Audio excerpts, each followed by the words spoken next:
is Burnix Flash, regardless of what happens with these last two picks, are playing with their box. Yeah. They're the ones who want to poke, and then it's up to Falcon to try to break through with that. And they're going with a, correct me if I'm wrong, this is a Rome Matilda XP lane Fredrin. Yeah. So eventually ended up with the Fredrin the new Eternal Battle. Yeah. New Eternal. I mean, it's Eternal more like Battle a flashy battle. Like, it looks like an action movie. Like, Eternal Battle to Electric Boogaloo. yes, we'll take it. I'm with it. In theaters near you. I hate the fact that I know the reference and it tickles me every time. But I gotta keep my composure here. I gotta be one of the big boys at the table. But with the final pick coming in for the side of Falcon, is there anything that could really save them here? They lock it. The Harith! Gold Lane Harith! Gold Lane Harith. This is going to be very interesting here, and it's going to be a little tough for at least Hessa to farm comfortably. I was just saying, like, when we had the discussions about the meta and everything, like, gold lane, yes, you still have your marksmen, they're great options, but I feel like now more than ever, maybe more than ever, you can actually flex a lot of those picks, even the mage picks, in that gold lane. And we've even seen in previous tournaments, even like a Ruby gold lane, Hellkirk gold lane pop up. Not sure if that's going to happen, but even you mentioned a possibility of, hey, what if Hayabusa gold lane, right? There's I feel like room for flexibility just in that lane alone. Yeah. So thinking about how Falcon might approach this matchup is the Harith is one of the heroes that aren't built to break through that zone, that box that Burnix Flash is putting out, because they need that. They need at least one failsafe, one emergency button for them to eventually rely on if the Ling plan to work out. Well, at the very least, they have ways to stop the box. But let's jump right into it. Welcome to the Land of Dawn once again for match number 5. It is going to be Burnix Flash on the blue side up against Falcon Esports on the red. Something to note. Falcon already applying here one of the few things that a Grok only can do, made popular by M2 World Champion Lusty with the minion block. Yep, right? Delaying that wave. Yeah, right there. See, and already Justin is getting a lot of waves. Yeah, no, it's great because now Justin can sit under his turret. Wait, this is about to escalate. Hold up. They're going to cut him off here. D7 has to flicker out. Going to be fine right now, but a lot of tension here between the two teams already early on. Yeah, thank goodness Chima was ready to go for it. I mean, if this was a pub game, Chima would have just left me to die. Yeah, it is what it is. It is what it is. Sorry, buddy. But yes, more importantly, the mid lane is going to be highly contested here, just so that the side lanes could have a good time. A lot of the pressure is going to be topsy-turvy here. We're on a seesaw. Let's see where the weight is going to be put on. Wait, did Ken not get the purple? Yeah, he did. Oh, he didn't go for the purple yet. You're right. You are right. That's kind of brutal here. Ken doesn't have his purple just yet. He's making his way back to go pick it up here. So okay, He remembered. He still got. I left it in the jungle. Yeah, I left it in the jungle. I'll be back for it later. Did I? I did. Yeah. Oh, yeah. Well placed wall there. Naomi gonna allow Ken to go ahead and get the purple buff, but Chima gonna try to cause a little havoc here. Looks like it was secured though by Ken. So yeah, interesting, right? Interesting decision to just leave that towards the end. I think it's smart because Falcon was expecting potential invades, especially when you have D7. He took the Avarice, and that's when you know, oh, hey, Matilda wants to harass me, wants to get some early gold. Yeah, no, and the way that Matilda was adjusted in the last patch, she's more of a killer now. Like, if you hit somebody with the circling eagle, they are more likely prioritized to hit with the wisps. Wait, I see. He waited for that purple buff so he could time it with this first turtle. Correct. Right? The whole rotation there. So this should just be, yeah, turtle go in the hands of Ken. So that was a good call in the long term of things with that first turtle. Yep, this is a variety of the rotation that was made popular by MSC 2022 champions, RSGPH. Yep, really smart plays coming out from Falcon, really understanding and taking it a step further here, because you can see that even with Chima down by his purple buff, he knows he can't really contest it, not expecting this timing to go through. And what this is doing for Burn is it's throwing them off. Do you see how Chima could not even think of even going to the turtle anymore? And they can't even, it's not like they even made much of it in the top lane. So this is also, again, in turn, giving Zipek some space. Yeah, super balanced right now. Naomi, he's pretty far out, and I like what he's doing. He is just matching and mirroring what D7 is doing right now, making sure that they know where Burn is going to try and invest some time and effort to maybe get an advantage, maybe get a little bit of a lead. But Falcon understands the longer this game goes, there is a very high chance for them to actually go for a full-on fight. Yeah, I think they have, I mean, especially when you have a Faramis on your side, you're in the hands of Justin. Also running that last worship, the poke there is great, but also the ultimate, right? I mean, that's why you usually pick them. You have that cult altar available to you. So team fight-wise, they do have that possible advantage, but still, with no one going down just yet, this is, again, we're not familiar, right, with this. Almost 4 minutes in, there's been no first blood just yet. It's very interesting with the compositions they both drafted as well. Oh, wait. Naomi, though, going to take the shots here. He's going to flicker in. He's going to wild charge in the wrong direction, though. Ken, though, able to grab D7, and they find another one as well as Hessa falls here. Whoa, okay, that was about to be bad. Naomi whiffing the ultimate there, but at least they find a trade back. Not worth it. They lost Hessa in the process. And that was one of the most ideal ways that Falcon can actually initiate. Yes, it was tricky for Naomi, but he knew what he was doing. I'm pretty sure comms would show that he was getting in there in the right time, and it allowed Ken to make a beeline for the back line. And he didn't, I don't even think it was Ken who finished off Hessa. He finished off D7, and this allows another free turtle. So now they're going for it. Certainly Eagle going to be popped here. Ken able to secure the turtle, but Zip goes down as Chima able to find the kill. Another wild charge comes forth as D7 falls. Tempest Blade's going to be popped here. Ken looking for Hessa. Can't get the last hit, though, as he falls into the river. And it's I'm your ATM to secure another one. Beautifully played by Burn. Beautifully played. They all had their battle spells ready to go. Those flickers making all the difference here in these small moments, moment to moments against Falcon. And here's how that Matilda pick alongside the Eve on C-Cat makes a difference. With this kind of lineup, yes, you're playing with the box. But since it is a Matilda with the guiding wheel, you're able to relocate. And that's what allowed Burn to win that exchange. Yeah, and now the item power spikes are starting to roll in here, right? C-Cat getting the Ice Queen's wand. He's got a little bit more utility. Even Hessa, he's getting close to that second item. I know for a fact that he already has the Corrosive Scythe. And yes, he's already starting to build up into that Golden Staff, I would assume. Oh, I love it. The Ice Queen wand on the Eve is going to make finding him all the more difficult. First, pick up on the Enchantress Talisman on Justin. Yeah, he's going to be able to use Cult Altar even more. Bloodlust Axe first build up on the Yellow Flash. What's going to happen to Naomi? Oh, Naomi's going to be in trouble here. That's what's going to happen as he falls to Chima. Can the team of Falcon back him up? Hessa going to be the focus. Tempest Blade's going to come down. It's Yellow Flash to grab the kill. Can they grab another one? They're slowed in the real world manipulation. They get the flicker out from D7, but I'm your ATM here to zone them out. But Chima's still going to go into the backside, focusing on Zip.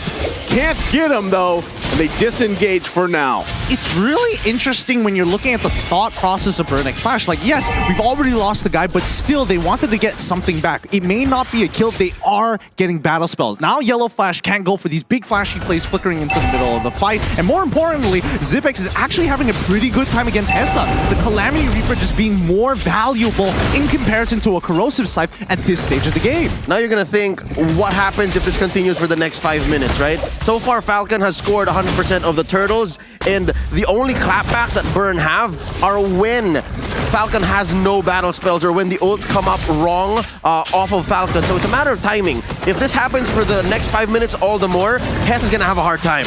Yeah, this one goes in the hands of Ken again. A clean sweep on the turtles, and it's Chima that falls to Yellow Flash. C-Cat, though, with the box of death. Oh, can't get a kill. It's Hessa, though, that finds a Zip. Can they turn it around? They're going to focus on Justin as he has to flicker out, but he's not going to be able to get away as Hessa grabs another one. And D7 and CC-Cat are on the hunt for Yellow Flash, going to the hands of C-Cat. Oh boy, that's unfortunate there. But again, we are now starting to see why people are like, hey, Hessa, he's just going to carry. Don't worry, he's got it. Because Falcon had a really good opportunity to turn, but Matilda ready to pull him out just in case. So here's one of those moments wherein, yes, Falcon got the turtle, but as long as you can protect Hessa, as long as Burn gets a winning trade, the next 5 minutes are going to look better for the Khmer. Yo, I thought Castle Crest was about to click right there. It was about to look bad, but I could see the confidence in Leo's eyes. His team has got him covered. The question is, when do we expect Zipex to actually come online? Well, looking at Zipex, 1, 2, and 4, Mystery Shop obviously is going to help him, but Chima forcing out the Cult Altar. Oh, wow. Well, Zipex, again, back to the story, he hasn't really left the gold lane. He's been here for the better part of the last, what, 6-7 minutes? He rotated mid, and another look at that team fight, right? Seacat just swiping away, clicking away. You can adjust real-world manipulation as much as possible, but that's not really it. It's all about Hessa, all about D7, allowing again to relocate and reposition to give Falcon hell. And yes, Falcon is ahead, maybe a small amount, 200, but look, down bottom, ho-ho! Ken's gonna go in with the Tempest Ablaze. Naomi able to find the connection on D7, but look at the backside! Justin falls to Chima! They didn't have their eyes on the back, and they get unleashed on, and now Zip there to try to help him out. But I think this is going to disengage for now. Hessa apparently died earlier in the fight, so it's still a 1-for-2 trade, and in the end of the day, Burn is still going to have a slight, very slight net profit here. However, mid-turret under fire. Oh, Naomi's going to be in trouble here. Chima on the hunt with the high-end dry. Can't get the kill, though. Ooh. So it's Falcon that's still able to hold on to that tier 1 in the mid lane. Oh, thank goodness. That mid-tier 1 is so very important here, because Ken, once that mid-tier 1 is gone, purple buff might be up for contention for Burn. Oh, fighting for this Lord here. Yellow Flash going to be a little bit too late to the party. Chima able to secure it. Ken from the back looking for Seacat. That's going to be the focus there, but it's Yellow Flash that falls here. Ken able to grab a kill. Zipex with the flicker out. Hessa guiding wins out. I'm your ATM falls though. And Ken with the double kill. Tempest Blade's going to be popped here. D7 though. They're bouncing between the tier 1. Purple buff going to be up here. Ken's got to be careful. Naomi, the battle for the purple buff. Chima able to escape. No, sir. He can't as he falls there into the tier 2.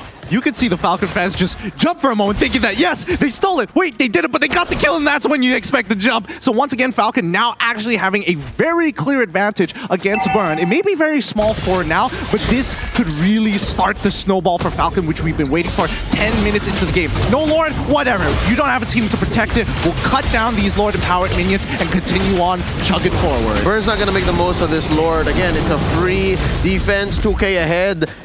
I would expect that in a fight that happens much like the last one that transpired, right? If it's scrappy, a lineup like Burn is actually more favored. But given how Falcon is so good at positioning and finding angles, Ken coming in just the last minute, Zipex as well holding down that ult before he unleashes it. It's so perfect, and that's what's leading Falcon here so far to get this small lead. Again, 13-11. Lord went over to Burn, but it's Falcon who's winning more fights. I'm very curious about the item build so far. I just saw Hessa purchase the Winds of Nature. I'm not entirely sure whether he has the Golden Staff already or whether he's delaying it. We'll find out in a little bit as this fight might just break out. No, they're going to just back off. Regardless, it's more important that he picks up the Wind of Nature before anything else at this point, because Ken is so good at finding him. It's mostly for Ken, almost just for Ken. Yeah, there's still, I mean, a lot of back and forth here. I'm your ATM, going to get the taunt off. Has to be careful how they go about this. Zip, though, with the Zaman Force right into the Wind of... Okay, they're going to be fine, actually, as they back off from that real-world manipulation. The Tempest Blades popped as well. That's so many ultimates expended here by both teams. That can't be right. Yeah. That cannot be right. I think Falcon had a really big miscommunication there. There is a moment of hesitation. You can see that Ken is in really good position to actually use the Tempest of Blades early enough to actually cancel out Seacat's ultimate, but then at the expense of Falcon's team getting cut down, and even with the Cult Altar being expanded early, just cut through. Tells me it's analysis paralysis. He had to make a decision. Do I find the Seacat, try to cancel that ult and kill him, or give Hessa what he's looking for? And they repositioned Hessa. I think Burn knows that that's what Falcon wants. They can keep doing that. I love the term analysis paralysis. That is a good term. And on a Ling, you can't have that. You have to have fast fingers and fast decisions, and that's what happened. Yeah, that would be ideal, but without the purple buff, it can be a bit tough here. Now, the Lord is spawned. It's already empowered at the same time. Yellow Flash actually picking up an Oracle for himself to try to protect it, but look at the side lanes. It's really starting to even up. And you got to say, too, I mean, Ken has done a much better job this game than the previous one, and I feel like, you know, even on the same hero, and they're both junglers just hanging down on the bottom side, trying to handle those waves while they can. The rest of the team, though, pretty much working around this Lord. Again, they have the tools they need for it. do they have eyes on Naomi? Because look, Naomi can just ruin Burn here. He's going to the backside, goes in with the conceal, looking for that wild charge, goes in with the flicker. They find Hessa. The Tempest Blade is going to be popped. That's the Wind of Nature popped. It's Seacat that falls under the tier 2. Another flicker going to come out here. The Guiding Wind, Chima from the backside, decides not to go in. It's only Seacat that falls, but it's going to be a purple buff as well, taken from Falcon. Really beautifully done coming in from Falcon. They get the cancel, but now Burn looking for trades. Oh, Chima went in, but not able to grab it. Quite low here for Falcon, but they might give it a go as Ken's working on the Lord. Circling Eagle to come out, but that is Zip. Able to punish D7. Lord secured as well. Naomi still standing for a little bit longer. Finally gonna fall here, but it's a 3-for-1 trade for now. Lord secured by Falcon. They had to cut their losses there. They had to. I mean, even Chima, he goes and tries to steal his own purple buff away, doesn't get it. That's where you call it quits. The Lord is coming, and you cannot afford to have members down while this push is happening. It just means that Falcon are pretty much going to get all the outer tier turrets. It's a miserable spot to be here where it's your own purple and you have to steal it. So that was a clear win for Falcon. And right now, the best that Burn can do is hope and pray. Defend within your own base. Oh, they get the real-world manipulation down here. They're just going to disengage for now. So far, I mean, Falcon just happy with a couple objectives that they grabbed for themselves with that Lord. I feel like they could get a little bit more here, but I think it's safer for Falcon not to press the advantage here for now. They're still poking away here. Zip. No, they wouldn't, right? I mean, they got another wave coming. Yeah, they're taking it slow, taking it chill. They're going to grab this turret as they work on the inhibitor 1. They have all the ultimates they need. Turret goes down to the top side. Yellow Flash quite low. He's too slow, though. As Seacat able to grab a kill. Chima goes in. Immortality going to be popped here. The follow-up, though, as Zip grabs the kill. He's on a killing spree at this point. It looks like Burnex Flash still on the hunt here. They know they want to protect this purple buff, but without Chima, what's the point? No. Seacat, no. Naomi getting poked down, still has immortality. D7 to back off for now. It's Ken that grabbed it. And another buff stolen away from Chima. I get it. The decision for Burn to overextend was just a response to Falcon saying there's no more real-world manipulation. There's very little here to punish us. Yes, they got the kill on Yellow Flash, but Chima went down. Again, very clearly, Naomi helped there. Great use of the Guardian's Barrier. Let's not forget, if you look at the items so far, Zipx at full build already. We look at Carrie, she's getting very, very close, but her main core items have been completed. Now, coming down to the tanks here, we're noticing immediately, hey, D7, he's not going for full damage. He needs to make sure he stays alive so he can be the extending arm for Burnex Flash to press an advantage or to pull away. Not just, they're using D7 as vision. They need to be able to tell where at least Naomi or Ken is, one or the other. If you don't see both coming, that's lethal. The Falcon is going to land. I repeat, the Falcon is going to land. Falcon incoming. Falcon incoming. 30 seconds on the clock, though, for the upcoming Lord. This is going to be a really big objective because now the gold lead generally doesn't matter too much, but Falcon just have one extra situational item. I think the other, not only that, but Falcon also, so far throughout this game, has done a very good job at utilizing Naomi with the conceal, that wild charge, right? And the misplacement that he's, actually the displacement that he's doing for Burnex Flash with that Guardian's Barrier. I think those are two key things that's happening here. And now that this next Lord is up, this is going to be crucial for Burnex Flash to do their best to get into an objective-based fight for them, but they're going to lose another purple buff here from Chima. It's difficult. On the contrary, I'd like to say that items still matter at this point because even Hessa, a perfectly built carry in the late game would let go of the boots. You could save that for something else to save your hide and then get more damage output in. That is a good point. Yes. No boots carry. No boots carry. Now, with the upcoming Lord here, this is going to be a really big objective. But with no purple buff on Chima, are they even going to try?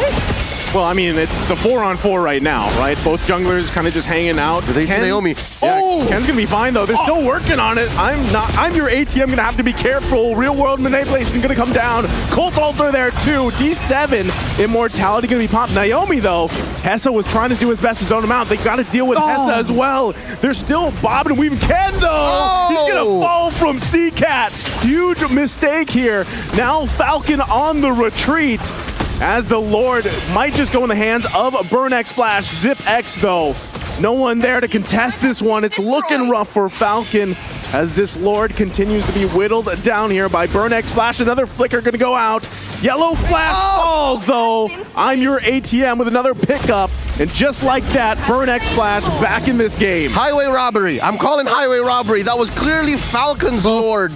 But the way that Burn responded, they're not done. Oh, they're still going back and forth here, but this looks like the disengage call from Burnex Flash. They're going to go ahead and reset and march down with the Lord. Man, both of these teams not really giving each other an inch, and Ken unfortunately making, well, I can't even blame him. It's not really that his fault. It's CCat's great timing on the resurrect. When as soon as the immortality pops, it's just boom. Analysis paralysis, part 2 electric boogaloo. Again, it's that same situation, right? So what do I do? Do I stop the Eve? Do I find where Hessa is? Because Naomi already pulled the ult. He already did the flicker wild charge, right? Yeah. So what do I do next? Well, right now, it has to be defense right now. CCat is pulling this for the team. The box is deadly, and Falcon have to respect it, or at least stop it as early as possible. Well, right now, they're going to lose their tier 2 here. Now it's Falcon on the defense. Ken with Tempest of Blades. There's a follow-up there. Chima just barely, as Ken's able to survive here. It's Falcon fighting for their lives. I'm your AT. I'm going to get pulled a little bit, but quite tanky now on this Fredrin as another turret falls here. Falcon has to defend their base. They've already lost the bottom side. They could possibly lose the top one as well. Naomi goes in with the wild charge. Real world manipulation, able to find all the targets they need. But it's Justin that grabs the kill. He's still going to be alive. 3 fall for Burnex Flash. Justin has to be careful here, but it's Chima and D7 on the run. Oh, that was such a that all coming in from Zipex. He got so much value out of it. Even actually seeing when you see Ken jumping into the backlines, less hesitation this time, forcing CCat to actually get out of there and using the Winter Truncheon super early on into the fight. It's come to the point where Falcon's box is so much bigger than Burn, and it's so much easier to activate. Chima goes down. Payback. That's about it. That's going to be it right here as they focus on this mid lane turret. Falcon looking to end the game. It's only D7 for now. Falcon Esports looking to take the first game for themselves in day 1 as they work on the base and take the game. Oh my goodness, and just like that, it's Falcon Esports putting themselves on the board. Congratulations. The Falcon has landed, folks. The Falcon has landed. This is what we were waiting to see. Yeah. I honestly, I feel like this is one of the, so far from day 1, one of the closest games we've had. I mean, in a way, one of the closest and scrappiest games, both in the same best of 1. Yeah. We were talking about how the first 5 minutes were very mum. Yeah. And then as soon as the ults came up and both teams had a